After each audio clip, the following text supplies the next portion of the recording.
This is Lazy Girl's guide to slaying New Year's Eve glam makeup. I'm gonna use minimal products that I already own combined with easy techniques that will get you go from this to this. With your trusted eyebrow pencil or pomade or even just a taupe brown eyeshadow, we are gonna fill in the empty gaps between the brow hair. A few strokes on those sparse areas will mimic the appearance of tiny little brow hair, giving your brows not only volume but also that clean shape. I have said this before and I will say it again. Nothing can beat a clean, fuller eyebrows. Plus, eyebrows frame your eyes. If you think your eye makeup is subpar compared to the rest of your makeup, maybe it's the eyebrows. I used the Unleashia Shaper Defining Eyebrow Pencil. We are starting the base makeup with clean, hydrated and plumpy looking skin. If you think you need a little more help after using a lotion, try an illuminating primer or a cream highlighter. This will give your skin a glow from within kind of a finish. I used the Mars Cosmetics Illuminating Primer and applied the cream on the area where my skin naturally reflects light, and that's usually the chin, bridge of the nose, forehead and cheekbones. Mars Illuminating Primer is more like a cream highlighter for me than a primer. If you have textured skin, then I recommend that you skip illuminating primers and stick to silicone based primer. Now the thing is, shimmers in the illuminating primer, sometimes what they do is it just unnecessarily accentuates skin texture, while silicone based formula are so good for getting you that even base for foundation and concealer. The Rimmel Lasting Finish foundation is the best and the most underrated foundation for people with dry skin. Dusky girls who always find it difficult to color match your foundation perfectly, this is for you. They have really good shade range for medium to deep skin tone people. I love the shade Latte. Now if you are gonna take pictures, that is flash photography, then don't mind going a little darker with your foundation. A darker foundation or any foundation that will oxidize and blend into your skin tone will not make your skin look gray or ashy in photos. This has SPF 25, but it did not give me any flashbacks. If anything, my makeup actually looked very good and amazing in pictures and videos. All I'm saying is make sure your foundation is either a perfect match to your skin tone or even a little darker. Rimmel Lasting Foundation is full coverage formula, so I took very little amount to cover my face, leaving the mouth area and under eyes empty. For these two areas, I'm gonna use two types of concealers. I do have under eye bags, fine lines and pigmentation. I chose the Pack Take Cover Concealer in Toffee. Toffee is a bit dark to my skin tone, but it's not too dark that it looks muddy. The key to a flawless base is less product. This is how much I applied. Instead of applying way too much concealer, I applied little strokes here and there and blended it using a brush, which is gonna give me a full coverage effect. Toffee has an orange undertone, so I was hoping for a bit of color correction action with this concealer. It's not a drying formula and blends amazing on dry skin. I took teeny tiny bit of the same Rimmel foundation, warmed it up between my hands and applied it directly on top of the places I applied Pack Concealer. Very little product as usual, and this is a technique that I learned from an American makeup artist I was watching the other day on YouTube. So I thought of trying it out and it just looked amazing. Instead of using a skin tone concealer, I used the same skin tone foundation on my under eyes and mouth area. The shade palette of the Faces Canada High Cover Concealer is absolutely horrible and an actual joke, but I love the formula, especially for dry skin. It's very thin and it does crease a lot. So what I did was I took the shade Toffee Love and applied it only on the area where I wanted to highlight. No more than that. This concealer formula is very thin, low coverage, but very creamy and hydrating. Toffee Love has a very heavy yellow undertone, and that's why I'm using it only for highlighting. My biggest tip when it comes to creasing is that if you deal with heavy wrinkles, you should make sure there is not much concealer caking up the fine lines under your eyes. Now the thing is, you can't get rid of those wrinkles, and most concealers do crease crease. But what you can do and what is in your control is how much product gets deposited on those fine lines. The lesser the product, the lesser the layer and the lesser the creasing. Dry skin season is here. Winters are not forgiving, but since you are the rebel type, I have the perfect hack for people with dry skin. I love the K-Beauty contour stick, but it dries very quickly. So instead of applying it all over your face and struggling with the patchy finish, take some product on the brush and feather the color on the places where you normally apply your contour. Since you're using a brush, the finish is gonna be soft focus and there will not be any dry patchy finish. I love accentuating my features. I just take my sweet time with contour. Even with contour, I took very minimal product. For my nose contour, I did the same. I actually used an eyeliner brush to deposit the contour on my nose. Blended it using a flat, fluffy eyeshadow brush. Tiny brushes like these will give you that proper definition and in turn make the makeup look clean. My favorite cream blush is from Blue Heaven. I love this color with my whole heart, especially with blushes. I love to build saturation. Since I don't wear blush every single day, I don't know how much, blush to apply, how much product to apply.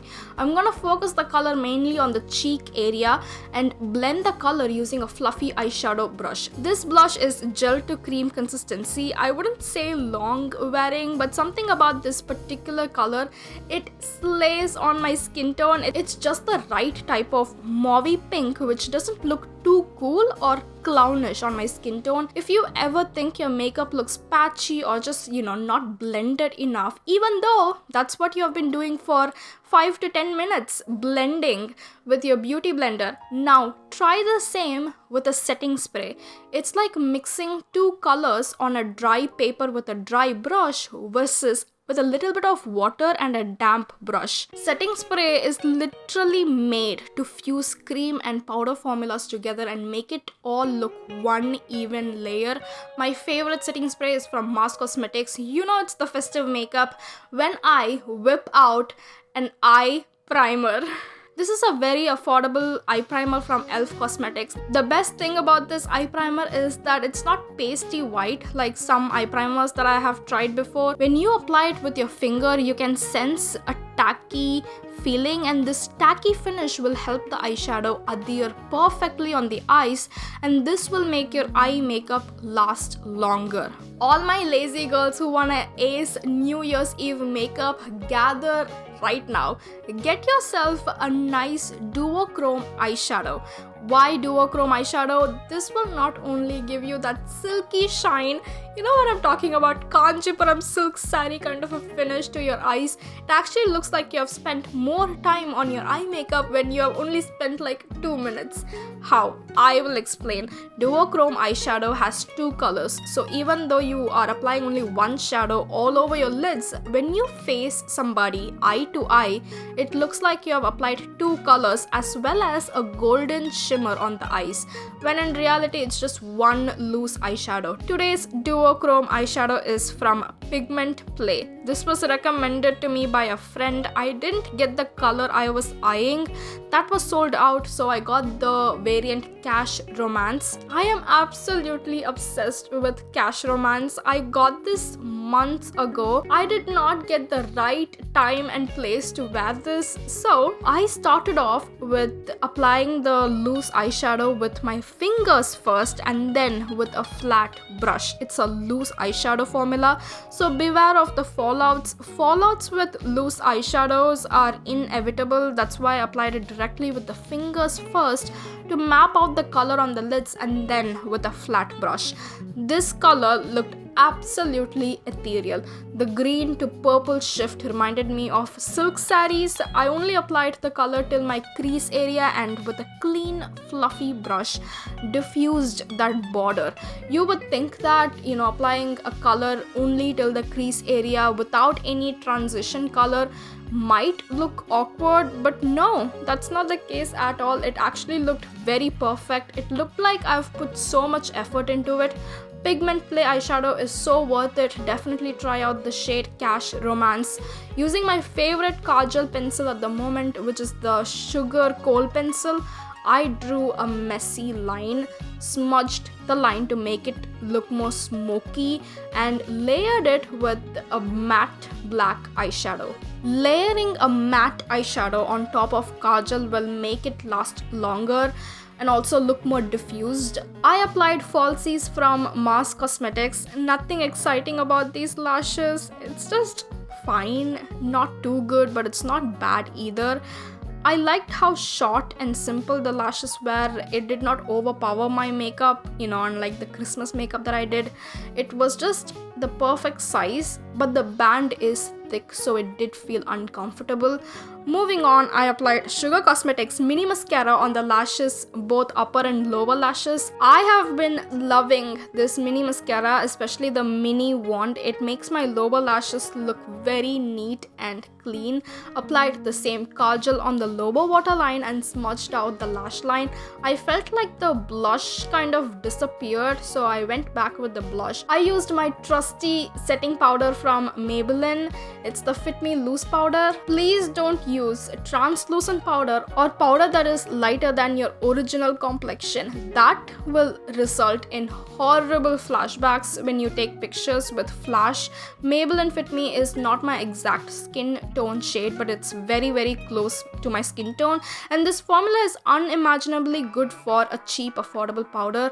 My skin here looks photoshopped thanks to this powder. I absolutely recommend. As for the wrinkles under my eyes, I made sure there wasn't any concealer caking around the fine lines and then applied powder. I did go back to the Mars Cosmetics Illuminating Primer and reapplied the highlighter on my cheeks, nose and chin, finishing it off with the best creamy matte formula I came across this year, and it's from Mars Cosmetics. 11 Play It Safe. This comes in a box with a set of 3 lipsticks, and 11 Play It Safe is a peachy, cool toned, light nude color.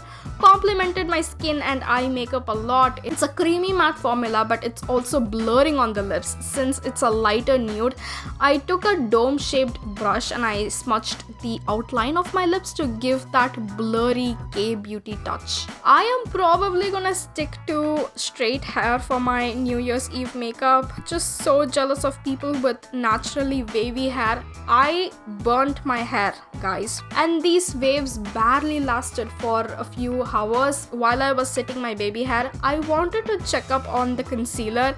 It did not crease. This formula is really good if you're looking for a concealer that is not, it's not like crease proof, but the one that will give you very little creasing.